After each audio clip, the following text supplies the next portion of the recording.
Comment se fait-il que les chrétiens dans leur vie, l'Église dans son activité générale, connaissent si peu la puissance et la joie du Saint-Esprit? Ne serait-ce pas parce que la croix leur est si peu connue? Et je n'entends pas par là la croix du Christ en Golgotha, mais cette croix que tout enfant de Dieu doit expérimenter dans sa vie journalière, cette croix qui a une puissance de séparation, de crucifiement. L'Église actuelle a le plus grand besoin d'entendre prêcher le crucifiement de la chair. Il est urgent que la croix de Christ reprenne une place prépondérante. C'est à l'Église de Christ qu'il revient de dresser la croix, de l'honorer et la prêcher, en la portant et en la vivant. Nulle part l'Évangile n'enseigne que l'homme naturel puisse être amené à accepter la croix. Au contraire, il démontre hardiment par la prédication même de la croix que le cœur de l'homme est naturellement l'ennemi de Dieu. Si les serviteurs du Maître essaient seulement de comprendre les pensées de Dieu concernant la croix, ils seront vite persuadés qu'elle est suffisante pour s'ouvrir un chemin dans les cœurs, et que Dieu seul peut, par une vie crucifiée, guider l'homme et lui révéler les mystères de la croix. La croix seule, la croix et sa puissance de séparation et de destruction acceptée dans la vie quotidienne, voilà l'unique chemin jusqu'au trône de Dieu. Tout enfant de Dieu a l'esprit du Dieu vivant demeurant en lui.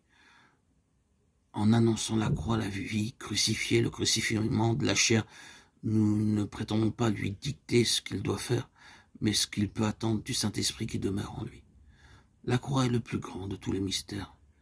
Il renferme tous les autres, et il est au centre de tous les autres. Mystère de la mort et de la vie, la mort qui règne, et la mort vaincue qui devient le chemin de la vie éternelle.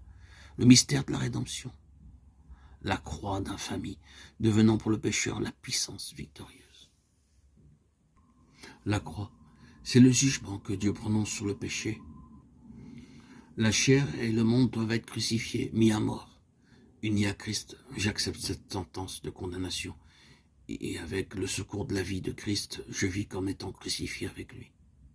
C'est parce que Christ a souffert la croix que sa puissance pour sauver nous a été révélée. Cet esprit de sacrifice et cette puissance salvatrice étaient en lui, à l'état de disposition, de principe de vie. Et maintenant qu'il est retourné au ciel, c'est encore de façon identique que s'exerce sa puissance de salut, un principe de vie déposé en ses rachetés et qui devient agissant par eux. La croix et l'esprit sont tous deux la puissance de Dieu, mais la croix est l'endroit secret où demeure cette puissance. C'est pourquoi elle est appelée faiblesse de Dieu et folie de Dieu, car quel homme eût jamais songé à chercher la puissance dans la croix? Nous devons être rendus participants de tout ce que la croix et la mort de la croix impliquent. Notre vie manifeste si, oui ou non, nous sommes en communion avec la croix. Elle manifeste si nous faisons nos délices de partager avec le Christ ce même esprit de sacrifice, d'abnégation qui le conduisirent au calvaire. Il est facile d'amener les hommes à accepter une croix toute extérieure qui ne pénètre pas la vie et ne la transforme pas. Ce n'est pas là la croix de Christ.